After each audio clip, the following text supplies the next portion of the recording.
Welcome to Sense of Style. I'm Stuart. 8 blue fragrances that are clean, crisp, and fresh. And while my fragrance tastes tend to lean more oriental style, like sweet and spicy, the thing I love about blue fragrances is you're always going to smell clean. And I do think a lot of people, when they wear fragrances, they underrate that because most people wear them to be more attractive. But being clean can be absolutely critical. I learned that lesson 2 years ago. I work with a woman, pretty good friends with her, and somebody put a rumor out that she smelled bad. Now, the problem is I work in an industry that's it's quite demanding physically, and she was a big girl, and a lot of people bought into that rumor. It wasn't true. I could not believe how damaging that rumor was to her reputation. It was awful. All talk behind her back. The wonderful thing about wearing blue, fresh fragrances on a regular basis is that's never going to happen to you. It'll never catch on because no one's going to believe it. No one is going to believe the guy that's into personal hygiene and always smells fresh is ever going to be, a bad smeller. So yeah, blue fragrances, not to be underestimated. I've got 8 really good ones today. Let's get to it.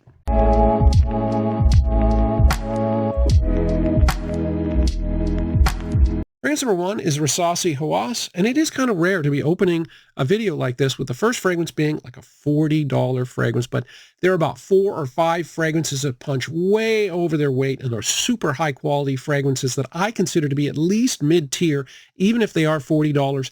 This is definitely one of them. Now, the DNA here smells somewhat similar to the Invictus Aqua 2016 DNA, which is a little bit of sweetness. So the sweetness here comes from a mixture of fruits. You get apple off the top and you get plum in the mid. Now, plum is a fruity note, but it's a very sweet fruity note in perfumery. So you get apple and plum, and then in the base, you get ambroxan, which is fresh, but also has ambery qualities. You put those 3 together, and then you get the sweetness. But the neat thing about this is even though it's a $40 fragrance, it's also quite transformative. So when it starts at the beginning, and I love the beginning of this fragrance, not only do you get bergamot and lemon, you also get some cinnamon, a little bit of spicy cinnamon. It's kind of a different kind of opening, but I really like it. Then the fruit kind of kicks in. You get a little bit more of the apple and the plum. There's a little bit of orange blossom to add to the fruitiness too. And then once you hit the base, it starts to get sweeter. And then finally, the musk starts to kick in. So it does transform a little bit. It's not a huge change, but you do notice it. You don't normally have such a linear fragrance when you're dealing with a $40 fragrance. And the performance here is at least 6 hours on most people for a fresh fragrance. That's phenomenal. Punch above its weight. Fragrance number 2, this is Armani's Acqua Profondo. And while I think most people are aware of where the impetus of the original Acqua came from, it's an aquatic, it's a watery fragrance, it's got marine facets. I don't think they understand what Armani was doing with this. But the clue is in the name. It's Profondo. That means deep.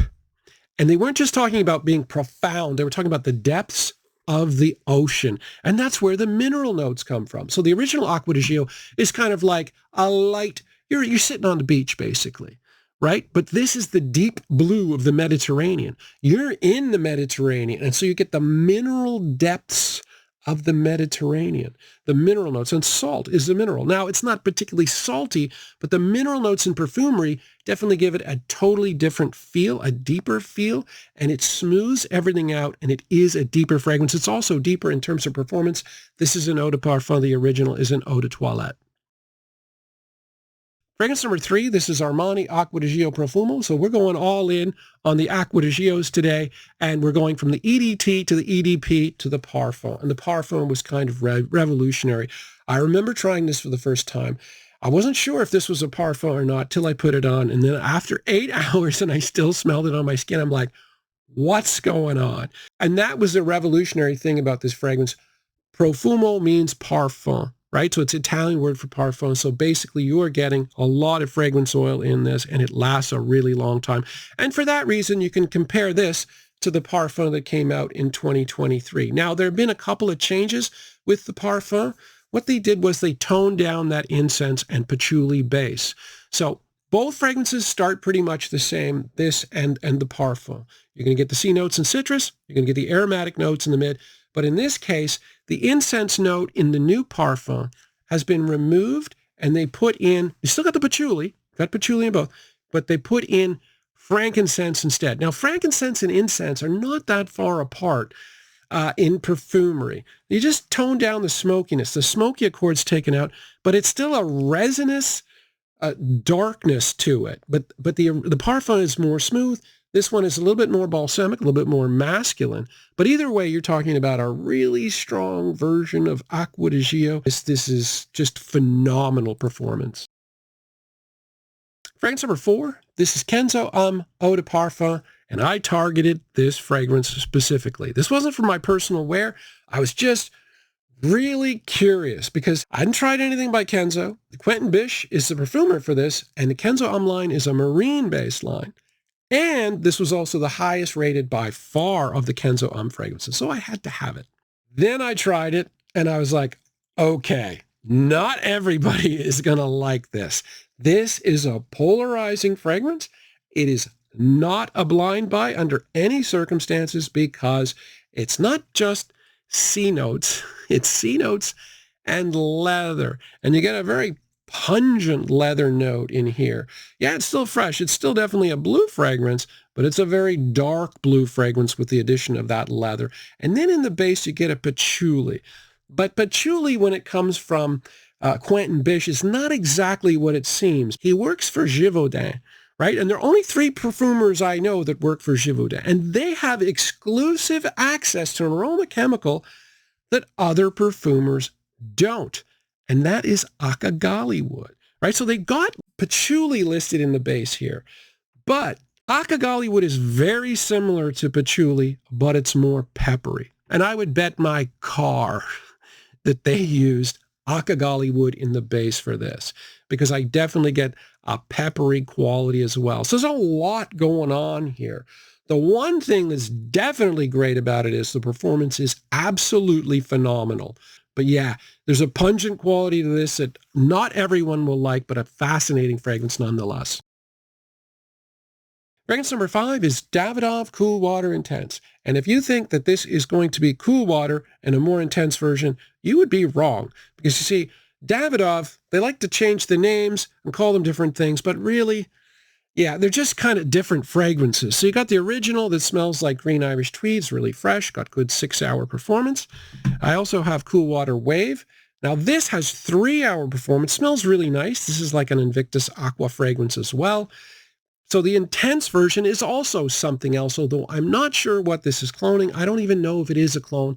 It is essentially a lot of green citrus and amber. So you're going to get green mandarin in the open. You're going to get an amber in the base. So you're basically a citrus amber fragrance. Very pleasant. Now there is a coconut note in the mid. I don't pick up a lot of coconut, and based on the voting, I don't think other people do either. I can get an occasional hint of it, but I do get a creaminess from that coconut in the mid. It definitely is a little bit of a creamier fragrance, and I wouldn't be sure where the creaminess came from if not for that coconut note. And at least in terms of performance, it's at least as good as the original Cool Water, and I normally get 6 hours with this. So, just over 6 hours with this. Very good performance, really good projection, really nice fragrance for the price, and the price is cheap. Fragrance number 6 is Bvlgari's Aqua. This is a really solid mid-range fragrance. It was the first fragrance released in this particular line. They're always really good. Performance is very solid for an eau de toilette that's fresh. But the difference with this thing is, though, the seaweed note is very prominent here, and you will notice it. The problem with seaweed, and I have looked this up, is that depending on where, your family came from, seaweed can come across as quite pungent to about 5% of the population. And I think I'm one of those 5% because I didn't like this at the beginning. I've gotten used to the seaweed note now. So seaweed is kind of a bitter note, but it gives it a marine feel. What they did, though, was they tried to compensate for the bitterness of the seaweed with the use of sweet citrus. So you're going to get blood orange and pineapple. The great thing about it is it's reasonably priced, but the performance is really solid for a fresh fragrance. Fragrance number 7, this is Rochas L'Homme, and this fragrance will carry on the tradition of having a little bit of sweetness in the blue fragrances. That comes from me because while I like fresh fragrances, I also like my sweet fragrances. So in this case, the sweetness will come from the fruity opening. So you're going to get blood orange and pineapple. So that's citrusy and fruity, but a little bit on the sweet side. You're also going to get a little bit of tonka in the base as well. So yeah, sounded super sweet, right? Juniper berries in the mid, a balsamic, aromatic, tones down the sweetness quite a bit. It is still a blue fragrance, but it's leaning on the fruity blue side. I love the scent, though. It's really good. To me, they put this in a blue bottle for a reason. It does come off as fresh. The problem with this one is performance. It's okay. You're going to get about 4 hours. You're going to get half an hour of decent projection, but it's not like a beast mode. And that, that pretty much is Rochas for the most part. You're not going to get a huge amount of performance, but also the price is really good as well. So you can overspray, and I do. Finally, we have Versace Blue Jeans. This is a fragrance I bought on impulse, and I don't regret it. It's one of the few that I don't regret. I really like this. I'd heard a lot about it. I heard like it's on the low end of the Versace side. It's a low quality. Came out mid-90s, all this negative stuff. And I wanted to buy something that day, and I bought this, and I'm pleasantly surprised. So what you're getting here, I think, is a blue fragrance before there were ever such a thing as blue fragrances. This came out 15 years before Bleu de Chanel, but it's got a blue bottle, blue juice, blue in the name, and it has a blue fragrance vibe. So you're getting a lot of citrus notes in this, tons of them. So very, very fresh. You're also getting lavender. Lavender can have a fresh quality too, but the amount of lavender you're going to get here is a lot, right? Because it is the mid-90s, so very aromatic lavender, but I like lavender. And then you get a vanilla note. Now, it's an old school vanilla note. It's not a lot of vanilla. It's more like coming off to me as like tonka level sweetness. Big thing that shocked me about this, the projection is pretty average, but my God, every time I put this on, it lasts like 6 hours.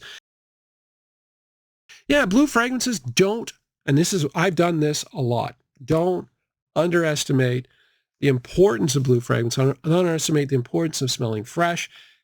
Spring is coming, or spring is pretty much here where I live. Certainly summer is coming, and it's perfect time to break out your blue fragrances. Thanks for watching.